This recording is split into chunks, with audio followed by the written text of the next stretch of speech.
Qu'ont-ils donc de si remarquable ces cyclidés pour susciter un tel engouement chez les aquariophiles et même chez les scientifiques? La réponse, je pense que vous la connaissez tous. Les cyclidés ont du caractère et de la personnalité qui proviennent de leur comportement, et plus particulièrement de leur comportement reproducteur. Pour vous rafraîchir un peu la mémoire, voyons comment cela se passe. Par un couple de pondeurs sur substrat, parce qu'il s'agit du type le plus ancien, c'est-à-dire apparu le plus tôt dans l'évolution de la famille. À l'époque de la reproduction, ces poissons qui peuvent être sociaux en d'autres circonstances ont tendance à devenir territoriaux et agressifs. Dans la nature, tout se passe généralement sans mal, où il y a assez d'espace pour que les dominés puissent se soustraire aux attaques des dominants. Mais dans l'espace réduit d'un aquarium, il faut prendre garde. Le mâle, qui est généralement plus gros que la femelle, peut la tuer si cette dernière n'est pas prête à se reproduire.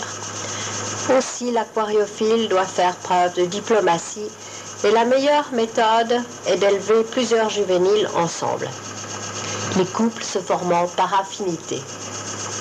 On observe alors que deux poissons vont se séparer des autres et s'approprier un territoire qui devient zone interdite.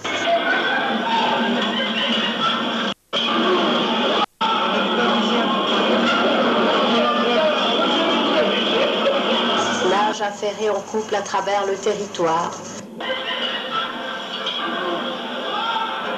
Positionnement côte à côte des deux partenaires qui ondulent. Plus spectaculaire, prise de mâchoire. Ces deux derniers comportements qu'on observe également lors de combats entre individus non reproducteurs ont ici valeur de test de compatibilité. Si la femelle résiste et ne se laisse pas faire et ne prend pas la fuite, on peut dire qu'une issue heureuse est très probable. En lieu de ponte, ici nous avons affaire à un pondeur sur substrat ouvert et choisi et consciencieusement nettoyé. Le mâle creuse une ou plusieurs cavités dans le substrat meuble des alentours. L'agressivité envers les autres poissons augmente. Les organes sexuels, spermiducs et oviducs font saillie.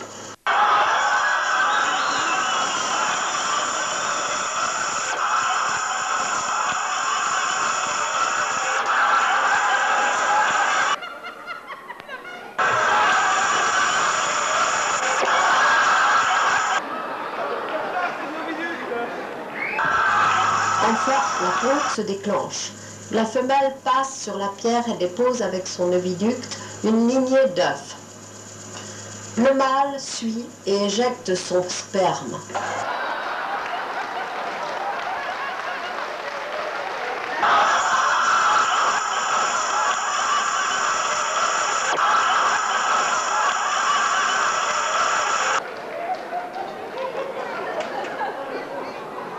La femelle, plus étroitement, et le mâle garde et ventile la ponte.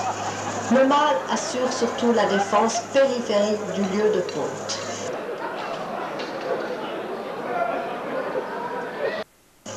Après 2 ou 3 jours, les jeunes, qui sont encore des embryons, éclosent et sont déposés dans la cavité préparée par le mâle. Les parents gardent et soignent les larves. Les jeunes atteignent le stade de la nage libre et sortent de la cavité. Les parents gardent les alevins. L'agressivité des parents est poussée à son maximum.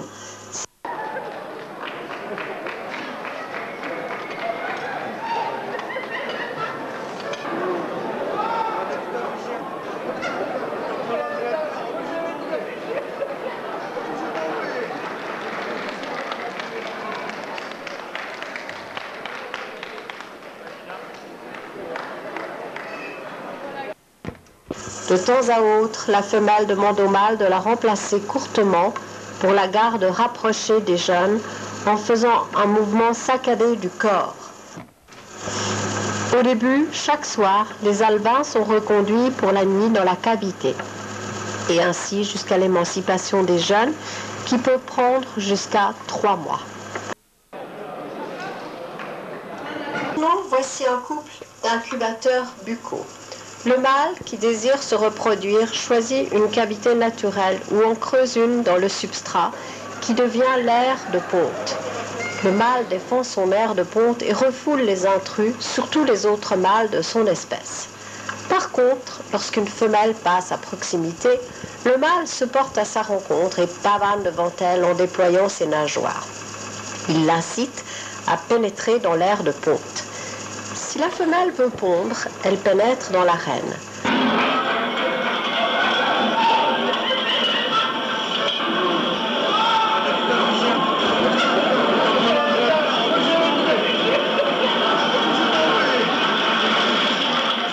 Les deux poissons se positionnent tête bêche et tournent lentement sur eux-mêmes.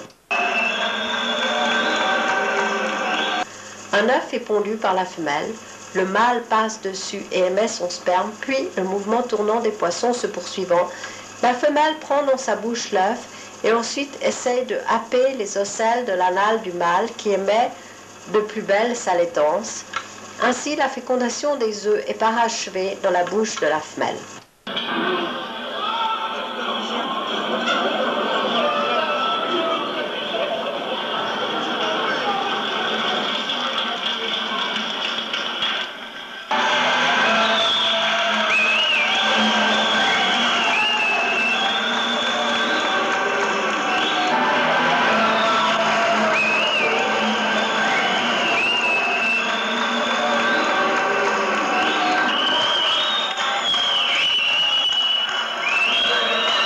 La ponte est terminée, la femelle s'éloigne dans un coin retiré pour incuber ses œufs et les jeunes, pendant que le mâle essaye d'attirer d'autres femelles pour se reproduire avec elles. Au bout d'une vingtaine de jours, les jeunes font leur première sortie. Chez certaines espèces, une fois les alevins expulsés par leur mère, ils sont abandonnés à eux-mêmes.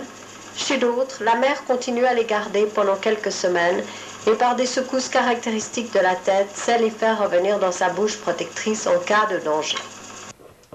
Maintenant, c'est à vous de faire des expériences dans vos aquariums et vous nous direz si vos poissons se reproduisent bien, comme les deux couples dont vous avez pu observer les ébats ce soir. Nous attendons vos articles dans la revue.